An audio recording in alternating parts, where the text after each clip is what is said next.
Tudo bem, pessoal? Tudo bem? É muito bom poder estar aqui com vocês hoje, né? Agradeço aí na SEMA pelo convite, né? Já é a segunda vez que eu venho participar do chá. O primeiro que tem. Era o primeiro? Primeiro, agora nós já estamos no sétimo. Que privilégio! É muito bom ver mulheres assim tão persistentes, né, SEMA? E persistir em fazer algo tão importante, né? A gente às vezes acha, mas não é nada, é só uma tarde. Mulher, gente, isso é o que nós precisamos muitas vezes para virar algumas chaves na nossa mente, para compreender algumas coisas que o Senhor quer falar conosco. E é justamente sobre isso que a Vivi falou, dessa questão coletiva do corpo, né? É na vida coletiva do corpo de Cristo que nós entendemos muitas vezes o que nós precisamos mudar em nós, né? O que o Senhor precisa lapidar dentro de nós para não ser o espinho cutucando o outro, né? E ao mesmo tempo o que eu posso contribuir para a vida daqueles que estão mais próximos, né? E o que eu venho compartilhar hoje com vocês é algo que o Senhor vem falando no meu coração já há algum tempo. E eu sou aquele tipo de pessoa assim que, por exemplo, quando Deus começa a falar um negócio, eu passo meses com aquilo, eu passo, sabe, um tempão com aquilo. E numa semana eu leio alguma coisa sobre aquilo, na outra semana eu vou para outra coisa também sobre o mesmo tema. E parece que Deus vai aprofundando aquele assunto assim, e a minha compreensão sobre ele também vai mudando, né? E é o jeito que eu tenho me relacionado com Deus, né? Ele vem, ensina uma coisa e vou tentando me aprofundar para entender mesmo. Porque eu compreendo que a gente age e reage no nosso dia a dia a partir daquilo que nós conhecemos sobre as coisas. E a palavra fala que nós precisamos renovar a nossa mente, né? E como que nós renovamos a nossa mente, se não através da palavra do Senhor? Conhecendo cada vez mais, se aprofundando cada vez mais, a gente vai conhecendo e compreendendo e assim transformando a nossa forma de pensar, né? Então é sobre isso que eu venho falar hoje para você, sobre a noiva de Cristo. A noiva de Cristo. Também vou entrar no aspecto coletivo da noiva de Cristo. Todos aqui compreendem que nós somos a noiva de Cristo? Amém. Então, como noiva, eu gostaria de pedir para vocês colocar em pé agora um minutinho antes de eu começar a transcorrer com o tema. Vamos fazer uma oração todas juntas? Vamos dar as mãos, já que a gente está aqui no círculo, vai ser bem fácil, né? Vamos orar como noiva, como corpo, nessa compreensão de que nós somos um só. Somos um só. Na compreensão disso, vamos orar pedindo para que o Senhor nos dê entendimento, para que o nosso coração venha receber o que Ele quer falar conosco nessa tarde. Amém? Jesus, nós te agradecemos. Obrigado por esse tempo que nós vamos ter aqui juntas. Obrigado, Jesus, por cada parte do teu corpo, Senhor, que aqui está. Nós te agradecemos porque cada parte aqui é importante, cada parte aqui é fundamental. Pai, que o nosso coração nessa tarde possa compreender, Senhor, qual que é o principal desejo do coração da noiva de Cristo, Senhor. Abre a nossa mente, Espírito Santo, para que nós possamos receber a Tua palavra. Abre o nosso coração para que nós possamos enraizar a Tua palavra, Jesus. E que a Tua palavra em nós possa gerar nova vida, possa gerar transformação, possa gerar um novo tempo no nosso coração, Jesus. Nós clamamos, Senhor, para que venha ser uma tarde especial, não porque nós viemos fazer alguma coisa, não, mas porque o Senhor está aqui, porque o noivo está conosco, aquele que veio, preparou um lugar para nós, Ele está conosco. Então nós te agradecemos por esse privilégio e nós pedimos, Jesus, fala conosco nessa tarde. Espírito Santo, nós te damos toda a liberdade, te damos toda a liberdade. O Senhor é a autoridade aqui neste lugar, somente Tu tem domínio sobre as nossas vidas, Jesus. Nós entregamos o trono do nosso coração a Ti. E nós pedimos, Senhor, que nessa tarde o nosso amor pelo noivo, o nosso desejo pelo noivo venha ser renovado, Senhor. E nós possamos, dia após dia, continuar, Senhor, nessa busca por conhecer mais quem Tu és, Deus. Em nome de Jesus. É o nosso clamor. amor nessa tarde. Amém. Amém. Pode se sentar. Aí você já se mexeu um pouquinho, né? Amém. Então, pessoal, acho que eu vou ter acostumado, senão eu vou ficar gritando. Como eu estou percebendo, acho que todas têm a compreensão de que nós somos noiva de Cristo. Amém. Não sei se vocês trouxeram Bíblia, mas não tem problema, tá? Eu descrevi aqui os textos, qualquer coisa, tá? Lá em Apocalipse 19, 7, tem um texto que fala assim: regozijemo-nos, vamos nos alegrar e dar-lhe glória, pois chegou a hora do casamento do Cordeiro e a sua noiva já se aprontou. Então, como nós temos a consciência de que nós somos essa noiva, lá em Apocalipse, né, o último livro da Bíblia, fala desse momento grandioso onde haverá o encontro, né, da noiva de Cristo com Ele, e onde ocorrerá ali o casamento, né, as bodas do Cordeiro. E aqui ele fala, né, é todo um regozijo, uma alegria por esse encontro, tudo bem? Tudo bem. E é uma alegria por quê? Porque o noivo, nesse momento, ele vai encontrar uma noiva que se preparou. Glória a Deus. Ele vai encontrar uma noiva pronta, preparada. E é com temor que eu falo isso nessa tarde. Porque nós somos essa noiva. Glória a Deus. Nós precisamos estar preparados para esse encontro. E por isso que eu vim falar sobre isso hoje, porque como que nós começamos a nos preparar se nós não soubermos qual que é o clamor principal do coração da noiva? Como que a noiva se prepara para esse momento? Como? Né? Então eu vim falar sobre isso nessa tarde para que nós possamos ter essa consciência, não só aqui hoje, mas todos os dias, de que nós somos essa noiva. De que o preço que Jesus pagou lá na cruz por nós foi para conquistar esse lugar. Ele já fez tudo. Ele nos tornou sua noiva. Não foi o nosso esforço, não foi a nossa habilidade de falar, de cantar, de fazer as coisas. Não foi isso. Não é o nosso esforço que nos torna noiva. Ele nos tornou noiva. E aí ele vem nos buscar prontos. Né? Então ele espera que nós sejamos preparados para esse momento. E para mim falar sobre esse texto, eu vou usar o livro de Cânticos. Quem é que já estudou o livro de Cânticos? É um livro que muita gente às vezes não gosta muito de ler, né? Existe às vezes uma certa resistência, porque ele é um livro que traz assim, às vezes uma linguagem que se a gente não compreender da forma correta, a gente às vezes pode bagunçar um pouco a nossa mente, né? Então às vezes a gente não lê e não compreende a profundidade do que está descrito ali. Mas o livro de Cânticos, ele demonstra o desejo do coração da noiva de Cristo.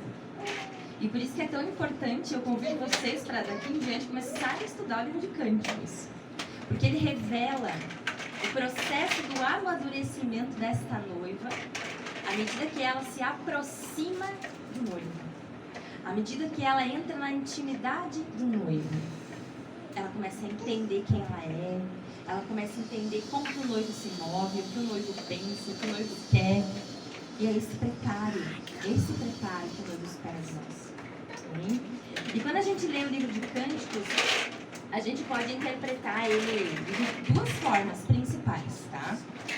Numa primeira leitura, a gente pode ler assim e compreender que ele vai trazer a descrição do romance entre um homem e uma mulher, né? Aqui.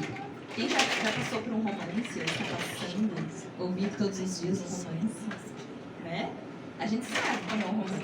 Então a gente pode olhar o livro com esse olhar mais natural, que fala de um romance entre homem e mulher, e quem escreveu foi Salomão, e aí alguns autores colocam que seria então a descrição ali do romance de Salomão com a Sulamita, né? Ele descrevendo a relação deles. Mas também esse livro, ele tem um olhar profético, ele tem um olhar espiritual. E é sobre essa interpretação que eu quero falar aqui hoje. para que a gente leia esse texto buscando compreender que ele fala sobre o relacionamento de Deus com o seu povo e o relacionamento de Cristo com a sua noiva, que é a igreja.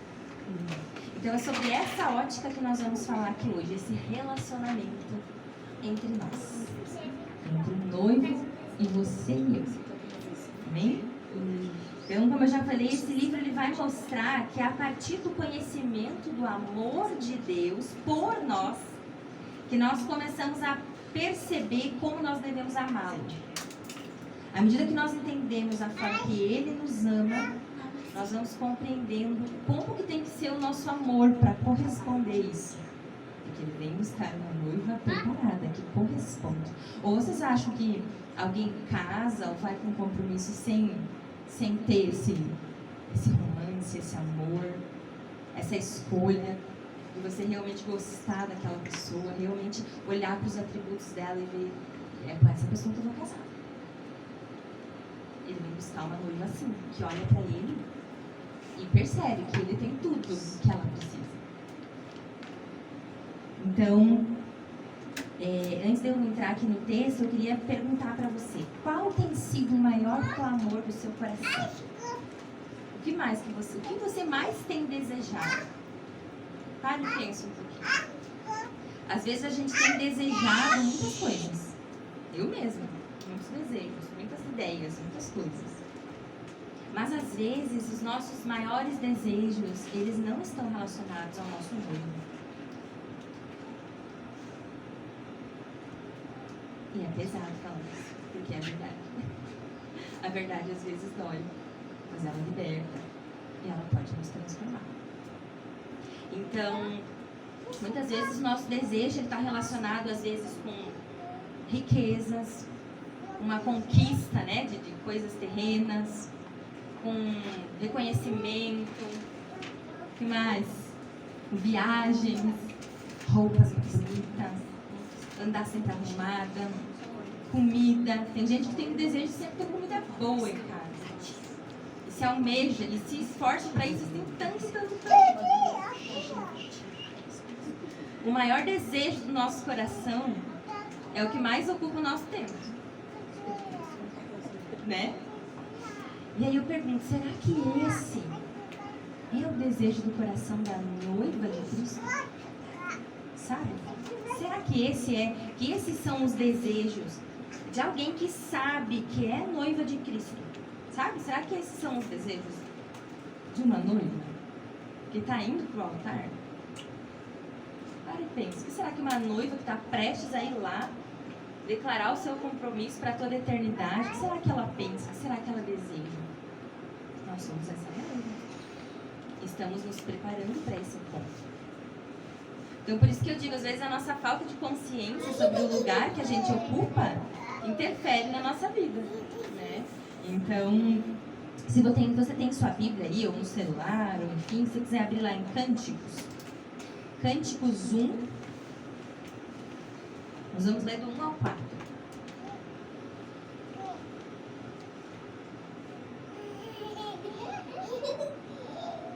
Vi que umas usam o celular, né? Para inspirar o pessoal que tem.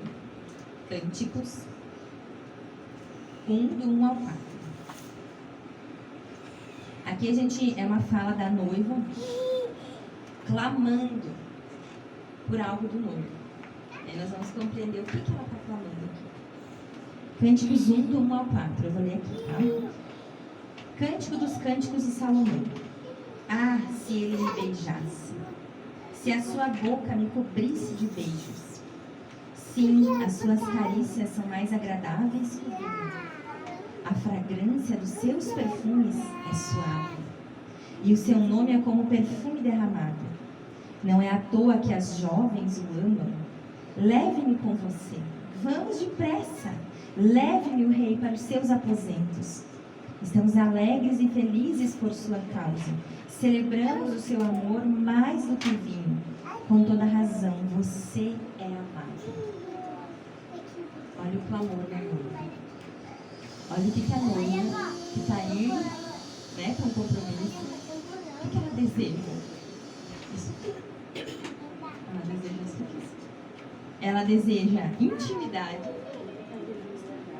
ela deseja estar lá, coladinho com nós. Não é verdade?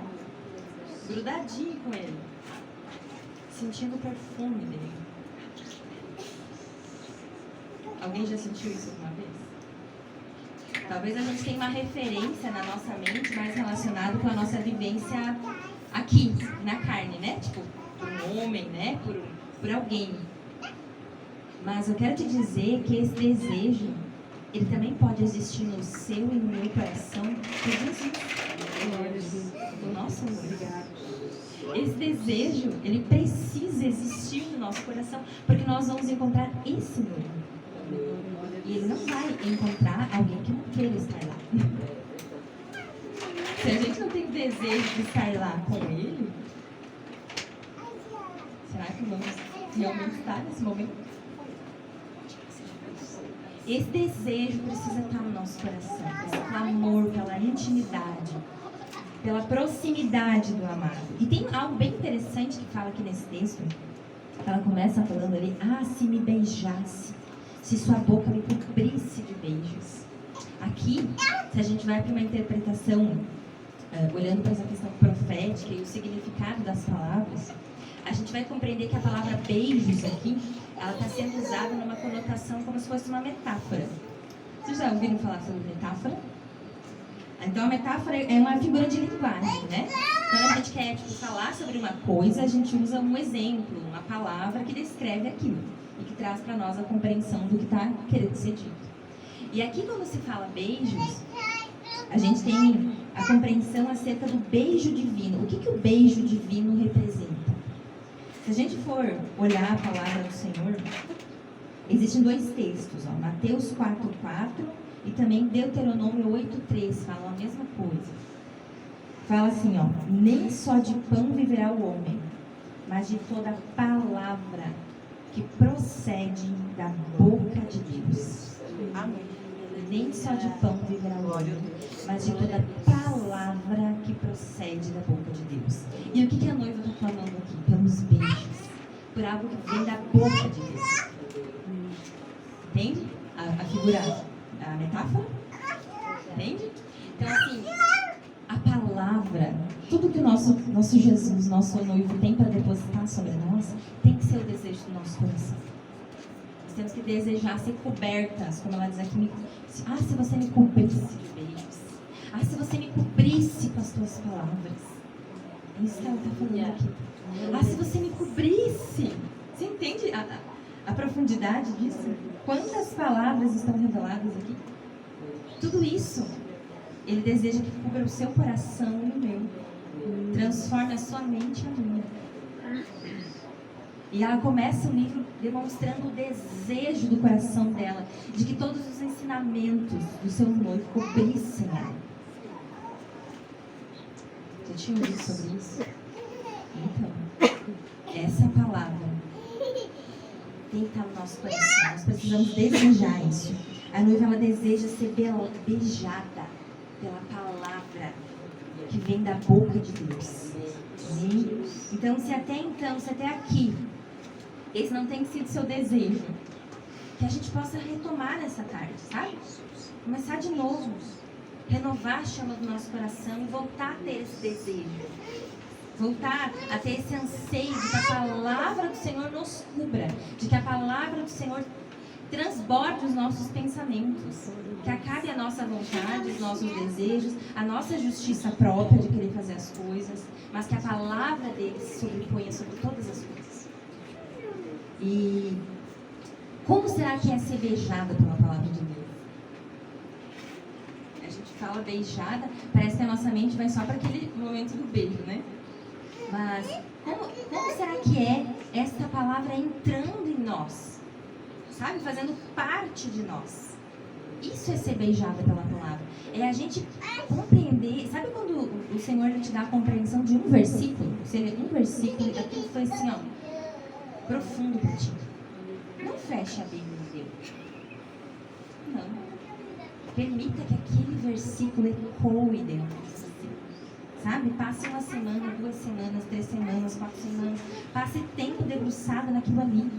Porque o Espírito Santo quer falar contigo com aquilo ali.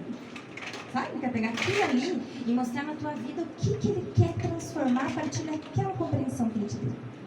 Isso é ser beijado pela palavra.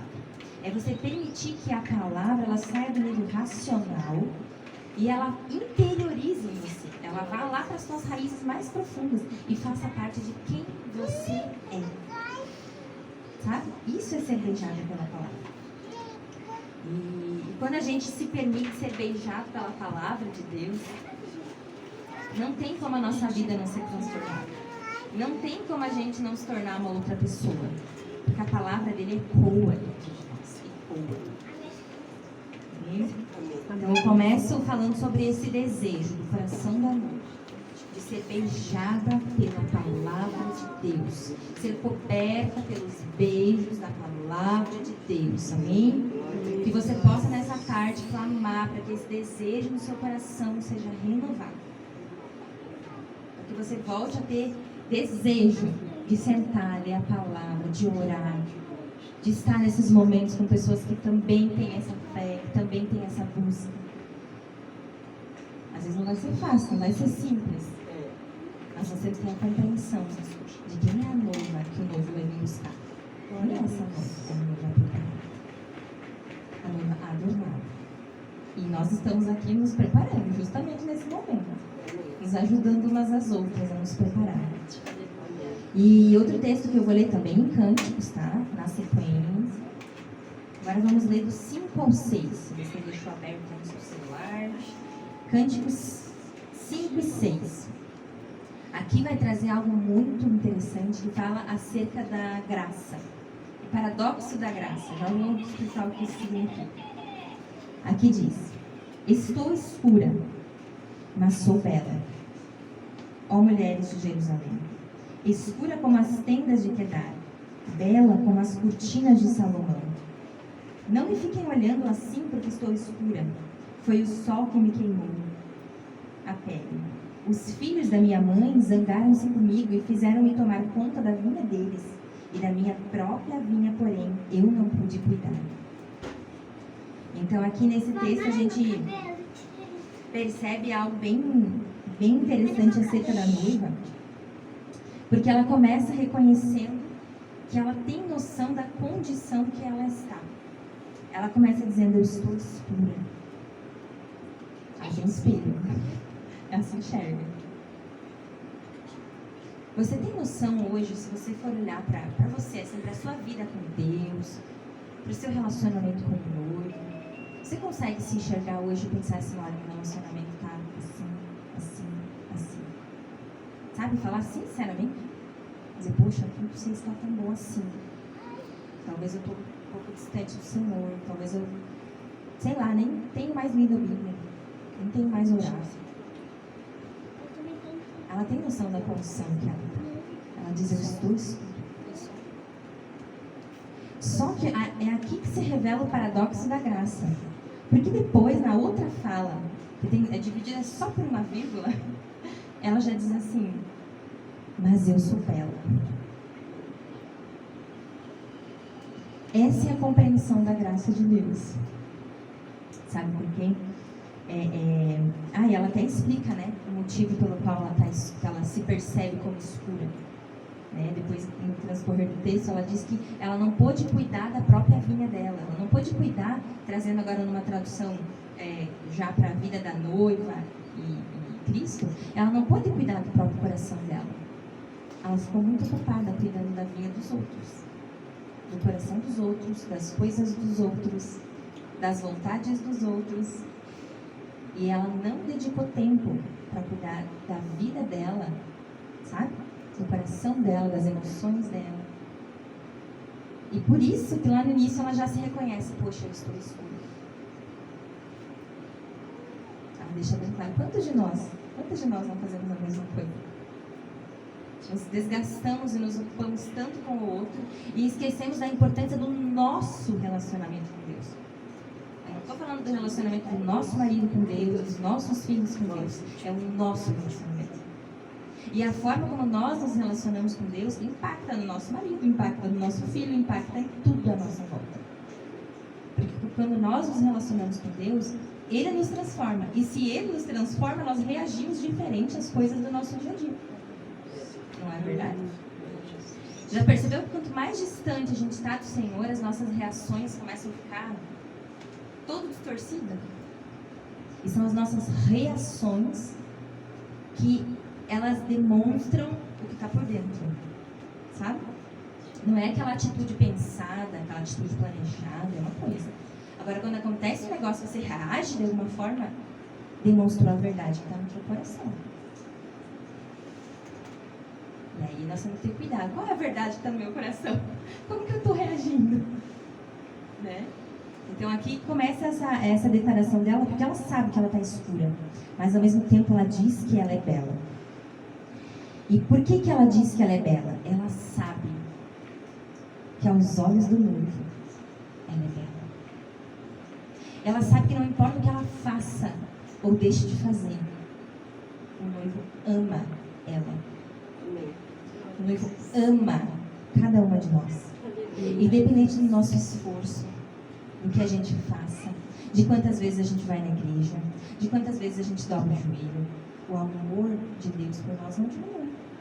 Ele nos ama. Isso não é mérito nosso, não é mérito do que a gente pode fazer. Não. Ele já fez. Se a gente ler lá em Romanos 3, do 22 ao 23, diz assim, ó, somos declarados justos diante de Deus por meio da fé em Cristo Jesus. E isso se aplica a todos os que creem, sem nenhuma distinção. Pois todos pecaram e não alcançaram o padrão da glória de Deus. Mas Ele, em sua graça, nos declara justos por meio de Cristo, que nos resgatou do castigo dos nossos pecados. Então, Ele nos declara justos. Ele nos vê como belas. Ele não fica olhando para o nosso pecado. Gente, Ele já pagou o preço do nosso pecado, sabe? Ele já pagou o preço. Ele já construiu esse lugar de relacionamento. Não existe mais nada que nos separe de Jesus. Mais nada que separe o teu coração e o meu do amor do meu. Nada. Agora, a escolha nossa é desfrutar disso. A escolha nossa de entender que nós somos noivo e nós podemos estar perto dele. Entende? A escolha é nossa, mas não é o nosso esforço que nos coloca mais perto. Ou que ele vai olhar para nós diferente porque a gente se esforça mais. Não. Porque você tem mais cargos na igreja. Ou porque... Não é isso, gente. Não é aqui que a gente vê o amor do noivo. O que ele tinha que fazer por nós, ele já fez. Nós temos apenas que aceitar o sacrifício que ele fez por nós. E aí, quando nós cremos e aceitamos isso, ele nos declara justos. Então, por mais que hoje talvez nós não estejamos 100% como nós gostaríamos no nosso relacionamento com Deus, isso não muda o fato de que Ele nos ama. Ou, né, quem é mãe aqui, para e pensa um pouquinho. Quando seu filho faz uma coisa errada, você fica indignada na hora, né? Dá aquela raiva às vezes, aquele negócio. Mas eu te pergunto, você deixou de amar ele? Não, né? E às vezes você vê ele errando ali, e você sabe que ele cometeu aquele erro porque ele é imaturo. Porque ele não tem noção de que ele podia fazer diferente. Sabe? E aí você olha assim, querido, podia ser bem diferente esse negócio. Eu fico olhando Deus, imaginando Deus assim, me olhando às vezes, né? Criatura, por que não fez diferente? Eu fico imaginando às vezes, sabe? Mas ele me ama do mesmo jeito. Entende? Ele está esperando o quê? Está esperando o meu coração se arrepender, entender que eu não fiz a coisa como deveria ser e voltar para o abraço dele. Sabe? O que eu fiz de errado, a forma que eu agi diferente, não criou um negócio que me separa dele. Não. É a gente que se afasta pensando, porque eu fiz algo errado, agora ele não vai mais querer estar comigo. Não é isso. Ele continua nos amando. Amém? E essa noiva aqui tem isso bem claro. Ela tem isso bem claro. Por mais que ela não esteja na mais belas condições por conta das situações que ela viveu, ela tem noção que o noivo, quando vê ela com olhos de amor, vê ela como bela, como justificada, como santa. Sabe? Ele vê ela dessa forma. E aí, como ela tem já essa compreensão de como o noivo vê ela ela consegue partir para outra etapa, que é a etapa do amadurecimento dela, que é a etapa da aproximação dela com o noivo. E nós vamos ver isso lá em Cântico 7. 1:7. Seguindo, tá? Vou ler aqui. Conte-me, você a quem ama. Ela pergunta, né, para o noivo. Onde você faz pastar o seu rebanho? E onde você faz as suas ovelhas descansarem ao meio-dia? Se eu não o souber, serei como uma mulher coberta com velo, junto aos rebanhos dos seus amigos. Por que eu digo aqui que com essa compreensão de que ela é amada, de que independente do que ela faça, ela tem um lugar no coração do noivo. Quando ela tem essa compreensão, ela começa a ir para outra jornada, que é a jornada de se aproximar, de entender, compreender como que o noivo se move, sabe? O que o noivo faz, como que ele é, quem ele é. Você já teve esse desejo de conhecer mais o coração de Jesus? Sabe? De entender, poxa, como ele pode me amar tanto assim? Como ele pode dar descanso para as pessoas? E aqui é isso que ela está perguntando. Como que você consegue alimentar o seu rebanho? Como? Como que você consegue alimentar tantos corações? Como que você consegue trazer vida, trazer inspiração? Ela está nessa jornada de se aproximar e compreender quem é esse noivo com quem ela vai se casar. Entende? E aí, ela deseja isso também, né? Ela está curiosa para saber o que ele faz, porque ela também deseja. Ela quer esse alimento, ela deseja esse alimento. E ela pergunta: aonde você faz o seu rebanho descansar ao meio-dia? Imagine comigo um rebanho, tá? Um monte de ovelhinhas. Naquele sol do meio-dia. O nosso sol de ultimamente, assim, né? Talvez um pouco pior em algumas regiões, né? Imagine. E o pastor lá que conduz o rebanho está lá, no sol também. Como que ele faz esse rebanho encontrar descanso debaixo de um sol de meio-dia? Imagina o calor, a água, mas não tem. Como que... E ela estava perguntando. Então aqui usa a linguagem daquela época. Nós estamos falando sobre nós aqui. Como que nós encontramos descanso? Como? E ela está perguntando para o noivo: como que você consegue dar descanso e dar paz para o coração das pessoas? Como? Mesmo elas estando em desertos ou estando debaixo do sol do meio-dia, estando passando por problemas, porque a gente sempre passa por situações difíceis, né? Como que a gente encontra descanso? Ela está aqui clamando por entender como que ele faz isso, porque ela deseja isso. E tudo isso ela vai descobrindo à medida que ela se aproxima do relacionamento dela com o noivo. E isso tudo você descobre no livro de Cânticos. Estude. Tá? Leia para você começar a compreender.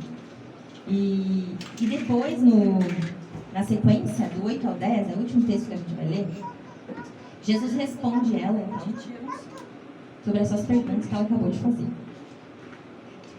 Do 8 ao 10, tá? Já vou ler aqui. Se você, a mais linda das mulheres, se você não o sabe, siga as trilhas das ovelhas e faça suas cabritas pastarem junto às tendas dos pastores. Olha essa parte engraçada agora. Compare você, minha querida, a uma égua das carruagens de Faraó. Como são belas as suas faces entre os brincos e o seu pescoço com colares de joias. Essa parte é engraçada porque usa a linguagem da época, né? Mas pare e pense naquela época, como que eram os cavalos do Faraó, né? Talvez tomavam mais banho que muita gente. Eram mais escovados, mais bonitos, mais cheirosos do que muitas pessoas. Então era muito comum naquela época fazer uma comparação dessa. Hoje em dia não dá, né? Fazer um negócio desse não dá problema. Mas é bem interessante perceber isso, né? E aí aqui, na fala do noivo, é muito legal perceber que ele começa respondendo ela, mostrando o coração apaixonado dele pela noiva. Ele começa falando: se você é a mais linda das mulheres, você é mais linda. Ele começa já revelando que ele ama ela. Ele começa revelando que ele vê dentro dela. Por mais que ela saiba que talvez olhando no espelho ela está escura. Ele responde aqui dizendo: você é a mais linda. E por isso que ela tem compreensão de que ela é bela aos olhos do noivo. Porque ele não se cansa de dizer isso para ela. Você é linda. Você é bela. E é muito legal perceber o quanto nosso noivo nos ama. E ele não responde ela a partir dos dilemas dela, né? A partir do fato que ela tem a compreensão de que ela está escura porque ela não se cuidou, ficou cuidando da vinha dos irmãos. Ele poderia responder ela a partir dessa ótica. Dizer, não, tu está escura mesmo, mas você é assim. Não, ele já declara o que ele está vendo nela. E é isso que ele vê em nós. Quero dizer para você nessa tarde, quando ele olha para o teu coração e para o meu, ele também nos vê como belas, como lindas, como uma noiva para a qual ele pagou um preço um dia, para a qual ele morreu numa cruz um dia. Então ele olha para nós e ele não nos vê com a ótica dos nossos problemas que nós estamos vivendo aqui.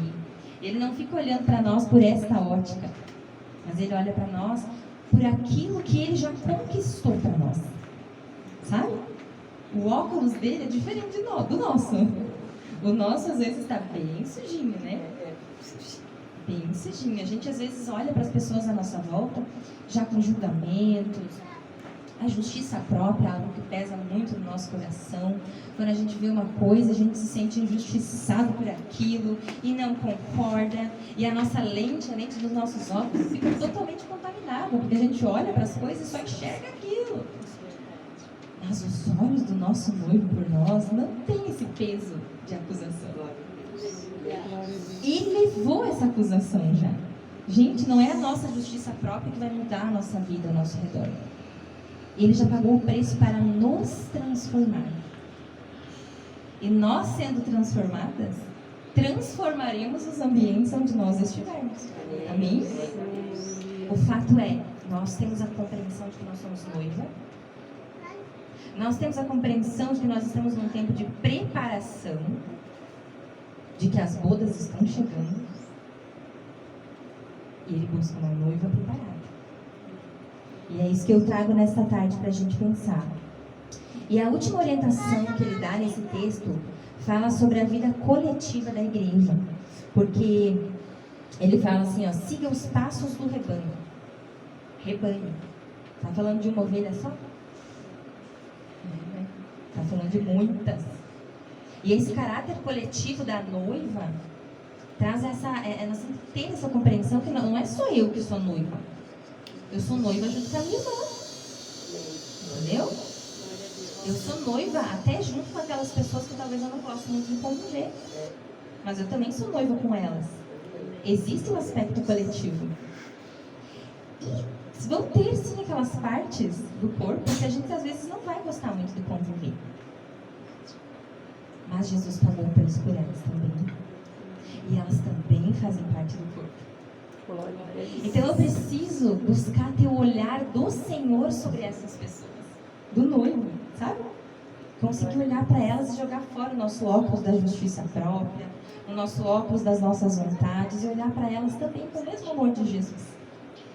O mesmo amor que Ele olha para mim e para você. Olhar e conseguir enxergar que elas também são belas. Elas também são. Temos às vezes opiniões diferentes. Temos. Normal, gente. E esse aspecto coletivo do corpo é o que é o mais incrível, porque Deus usa isso também para nos preparar, sabe? Deus usa isso também para preparar o meu caráter e o teu, para que nós sejamos aprovadas e prontas para quando Ele chegar. Amém? Então entenda que Ele dá essa orientação, que nós precisamos seguir os passos do rebanho, precisamos estar juntas, no coletivo, entender que é junto. Tu não é noiva sozinha. Eu não sou noiva sozinha. Amém? E ele fala, alimente o seu rebanho, se alimente. Busque alimento junto às tendas dos outros. Não siga sozinha. Né? Não siga sozinha. Busque alimento junto às tendas. Vá na tenda da tua irmã. Vai orar com ela, vai ajudar ela, vai ler a palavra. Convivência, coletivo. Noiva é isso também? Noiva é isso também. E ela fala que se ela não souber essas coisas, se ela não conseguir, a noiva diz, se ela não conseguir ter essa compreensão do que alimenta, do que dá vida, do que dá paz, do que dá descanso, ela vai ser como alguém distante. Ela fala ali, eu vou ser... não está na fala dela. Ela fala que ela vai ficar distante e que ela vai ficar coberta com o véu junto aos rebanhos dos seus amigos. Ela declara que se ela não souber essas coisas, ela vai ser como alguém que olha o noivo de longe, lá na tenda dos amigos dele, mas não participa da intimidade, não participa da mesa com ele. Então ela percebe que ela tem que buscar essas coisas para que ela participe da intimidade do noivo. E por isso eu digo lá, no texto que diz lá em Gálatas 6:2, diz: levem os fardos pesados uns dos outros, e assim cumpram a lei de Cristo. E qual é a lei de Cristo? Mateus 22 vai dizer. Eles perguntam, mestre, qual é o maior mandamento? Respondeu Jesus: ame o Senhor, o seu Deus, de todo o coração, e toda a sua alma, e todo o seu entendimento. E este é o primeiro e maior mandamento. E o segundo é semelhante a ele: ame o seu próximo como a si mesmo. Então nós precisamos aprender a ajudar umas às outras, também viver essa vida coletiva. Glória a Deus. Mas tudo isso faz parte também da nossa compreensão, pessoal, que nós somos noivo. E que por mais que a gente perceba que a gente está um pouco escura, não está como deveria, a gente tem que entender que o nosso noivo nos ama. E não é independente do meu esforço, ou do teu esforço, ou do que eu possa fazer, ou do que você possa fazer. Ele nos ama. Amém? E essa é uma verdade que não sou eu falando aqui que vai virar a chavezinha no teu coração, não. É você, no teu tempo com Deus lá, a tua oração. Quando você clamar, Jesus, mostra pra mim como que você me ama, então. Sabe? Ele vai virar essa chavezinha. Ele vai revelar no teu coração. Amém? Então nós como noivos precisamos ter essa compreensão, né? De que nós fazemos parte de um corpo, de um coletivo, e todas nós juntas precisamos estar preparadas. E algo bem importante, ele não tem prazer apenas na nossa chegada lá no pódio, né? Na nossa chegada lá nas bodas, mas ele tem prazer em cada etapa do nosso amadurecimento. Amém? Você que é mãe, não fica extremamente feliz quando você vê o seu filho começando a caminhar? Quando você vê o seu filho comendo as primeiras comidinhas, você não fica louca? Meu Deus, não consegui. Vocês acham que o nosso Deus Pai não se regozija com o nosso amadurecimento? Com o nosso conhecimento de quem é Ele, com o nosso amadurecimento? Ele fica da mesma forma. Ele ama ver a gente se aproximando cada vez mais dele e sendo transformada a partir disso. Então eu digo, vamos juntas continuar esse processo. Amém? Eu vou pedir para vocês se colocar em pé. E eu vou colocar uma canção. E nós vamos ouvir um pedacinho dessa canção. E depois a gente vai fazer uma oração encerrando esse momento.